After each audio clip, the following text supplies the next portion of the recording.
My first fight I ever had was over a pigeon. Ever? Yeah, and that led me to here. Wow. Yeah, pigeon. Pop my pigeon head off and pour the blood on me and hit the pigeon in my face. And somebody said, you better fight him. And I fought him, never stopped fighting.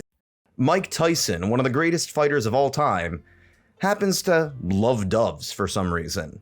However, today not a lot of people love doves, oftentimes referring to doves and pigeons as sky rats, even though they all refer to the same animal.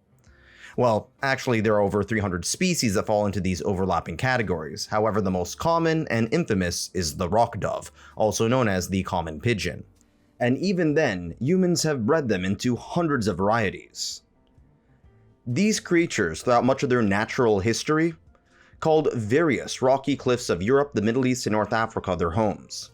However, it would be these vertical, rocky environments that would train them to take advantage of a new biome that would emerge, the city. As humans left sub-Saharan Africa and ventured into the rock dove's territory, they came into contact with, well, rock doves, among other pigeon species.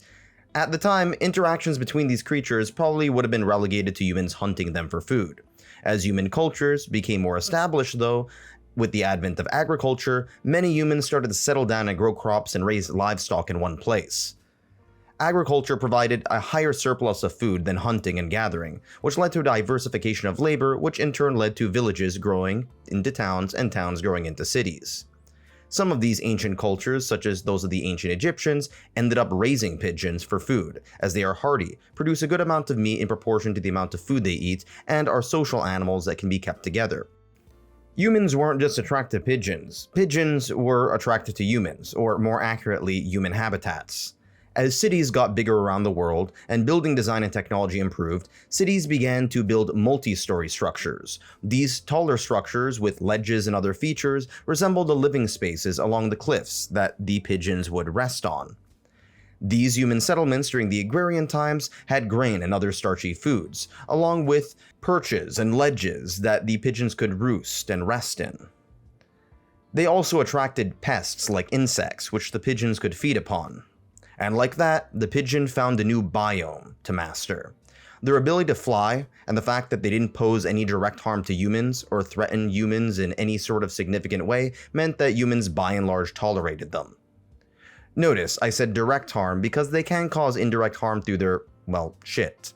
Pigeon crap carries a wide variety of pathogens, namely Salmonella. In modern times, this has contributed to the idea that they're dirty. However, at a time before germ theory, many people did not really make this connection. After all, outside of the halls of elites, sanitation by both animals and people in these settlements was probably pretty gross compared to our modern standards anyway. In sharp contrast to today, many cultures who interacted with rock doves or common pigeons had a very positive view of them.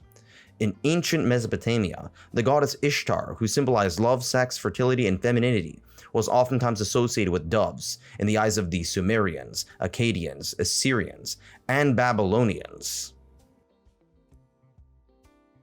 Both mythology and pigeons would spread. In the Levant region of what is now Israel, Lebanon, and the Palestinian territories, the goddess Asherah, the goddess of motherhood, who may or may not have been edited out of the Bible, look it up, was oftentimes associated with pigeons and doves. The ancient Greeks also associated the dove with femininity, as the dove was a symbol of Aphrodite, the goddess of love and sex. Unsurprisingly, she was also probably inspired by Ishtar. The Romans, in typical Roman fashion, would prove to be plagiarists of the Greeks, and adopt the goddess Aphrodite and just call her Venus with a few changes here and there. Eventually, when the Romans adopted Christianity as official religion, Venus would pretty much get scrapped. But not her doves, for the religion of Judaism, which Christianity was originally an offshoot of, held these doves in high regard. For one, pigeons, as shocking as it sounds today, were considered clean and kosher under Jewish dietary law. The most famous story in the Bible regarding a dove is that of Noah's Ark. During the flood, Noah would send a dove and a raven to look for land. The dove came back with a branch informing Noah that the great deluge was coming to an end. Doves were seen as symbols of peace and good luck, while ravens were associated with bad luck. In part of this story, the symbol of a dove with the olive branch became an icon of Christianity and later peace. In the Islamic tradition, pigeons had helped the Prophet Muhammad by distracting those who were trying to kill him during his journey from Mecca to Medina. These positive depictions contributed to the dove becoming symbols of peace in both religious and secular terms. To this day, we oftentimes call people who want peace doves and those who want war hawks. However, when you fast forward to contemporary history, the modern age showed us that doves were oftentimes not used for peace, but actually for war. No, they weren't dropping bombs, but they were used for carrying messages during World War I and World War II. Casualties for carrier pigeons was quite high. After all, they were carrying important intelligence.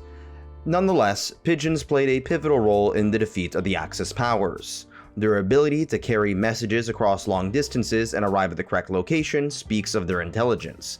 After all, their movement isn't strictly based off of instinct, as their homing abilities make their routes more flexible. They also hold some fairly impressive problem-solving skills, as well as skills in terms of categorization and recognition abilities.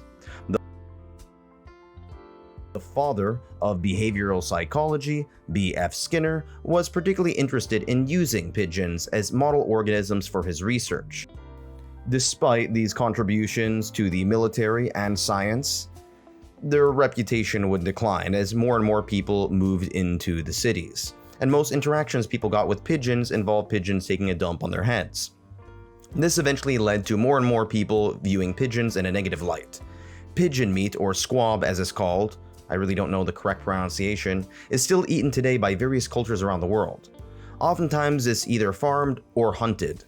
These tend to be eaten on special occasions such as Chinese New Year, for a notable example. However, due to their reputation as being dirty city birds today, they're basically a taboo meat in some cultures, even though the city birds are not the ones being consumed. Their dirty reputations have resulted in many buildings placing spikes on ledges to prevent pigeons from nesting on them and making them dirty. This has gotten to the point when people oftentimes forget the fact that pigeons are doves. They're the same thing. Regardless of this decline in reputation over the course of a few thousand years, these animals have been proven to be one of nature's most adaptable. As the world becomes more urbanized, and the last vestiges of pristine wilderness are under threat, the story of doves and pigeons shows us how adaptable and how resilient nature can be under heavy pressure. It's testament to the fact that many of the creatures we live with are not just blindly following their instincts, but adapt to new opportunities. Thanks for watching.